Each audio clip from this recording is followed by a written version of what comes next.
Do you realize that the majority of us were never intentionally taught what relationships are actually about? We were sold to. Hollywood sold us fantasy, Disney sold us magic, and country music sold us suffering.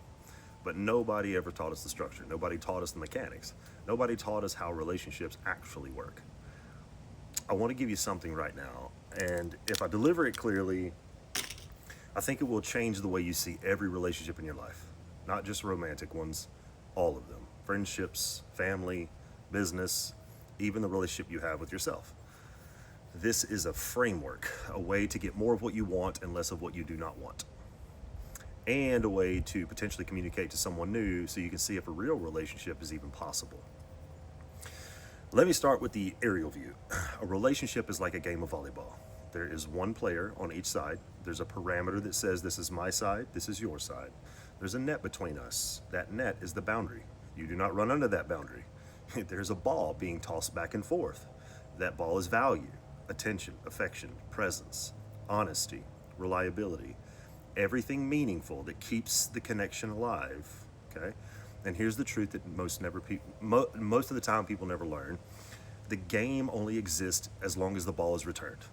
If I keep sending the ball over and value doesn't return, eventually I notice, eventually I get tired, and instead of honoring the structure, people run under the net. They abandon themselves. They try to rescue the other person. They try to play both sides of the court. And at that point, you are not in a relationship anymore. You are in a one-person performance. You are carrying the entire game alone, and eventually that becomes unattractive, exhausting, lonely, and you stop playing. This is where the blame cycle starts. Someone says, you never cared. You never loved me. But the deeper truth is this. Most people did want to play. Most people did want to transact value. But the exchange only works when you offer the value that the other person actually values. This is where people get lost. They say, I gave them this, and I gave them this, and I gave them this, and it was never enough. And I always ask, were you giving them the currency that they accept? You may have tried to pay them in American Express, MasterCard, Visa, but they only accept food stamps. Value is not universal. It must match the currency in which your partner trades in. This is why love languages are not languages. They are relationship languages. If I order a coffee and I try to pay the barista with a coffee, that is not value. They want money. That is their chosen currency. Once I pay them in their currency, we have a beautiful transaction. Now let's break down the court. So the court does have a parameter. This defines my side, your side. We do not run under the net to abandon our position, because the moment that we do that, the game collapses. It becomes 2 versus 0. And volleyball cannot function like that. That is what self-abandonment looks like. You start doing their emotional work. You carry their weight. You try to make the entire relationship work alone, but all you've done is eliminate the game. You can help from your side. You can express what you need. You can communicate how the game can be played better, but you cannot return the ball for them.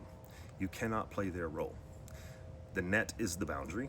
Crossing the net is when you try to control their emotions instead of managing your own. Crossing the net is when you try to dictate their reactions or their behaviors. Once you cross the net, the game breaks. The ball is value. Anything meaningful that you offer is a serve.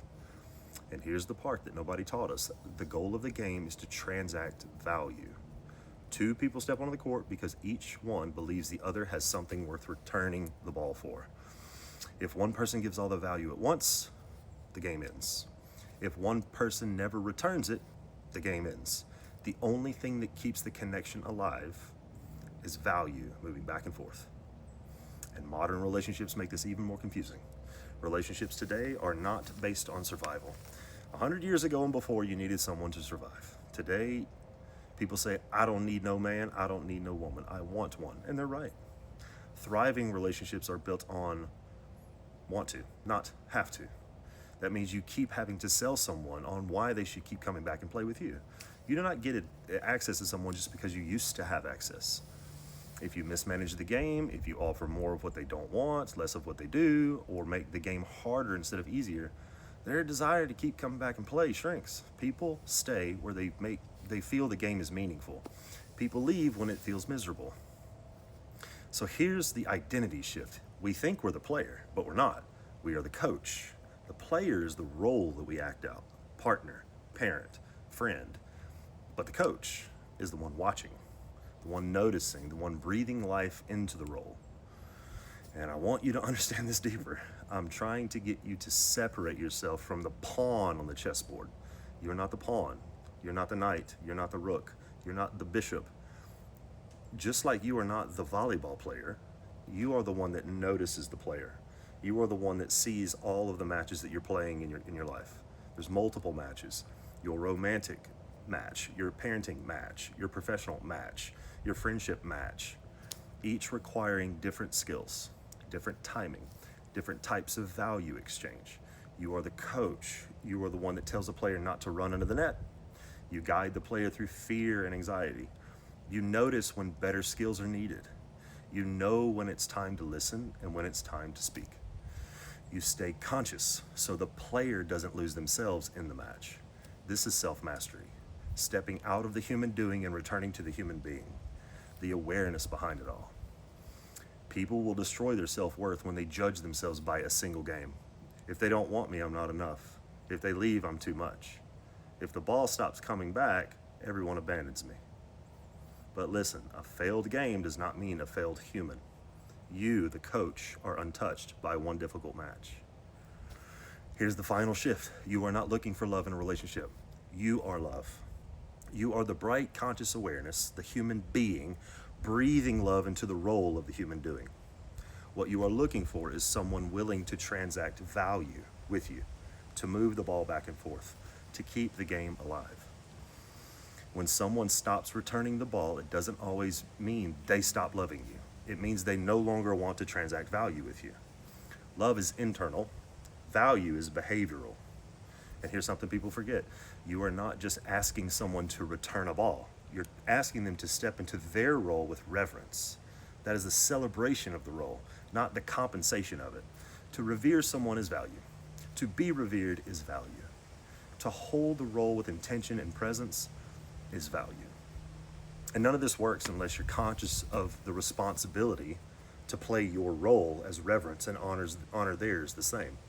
That is relationship economics. That is the volleyball game. And that is how you build relationships where both people want to come back tomorrow and say, let's do it again. So I'm running out of time. I wrote a book that teaches all of this in depth, and I do one-on-one coaching if you want help applying this in your real life. Everything's in my bio or at the website up here. Talk to you next time. One last thing. I think I got time. Yeah, I got some time. There's a lot of fake accounts on TikTok of me. 80 something now. I will never reach out to you first. If someone reaches out to you, it is not me. It is a scammer trying to get you to go to a third-party app to steal your money, or I don't know, make you sign for a farm. I've heard some crazy things. I only contact through my email, which is in my bio, or my website. So please stay safe. Take care of yourself. I hope this helps. See you next time.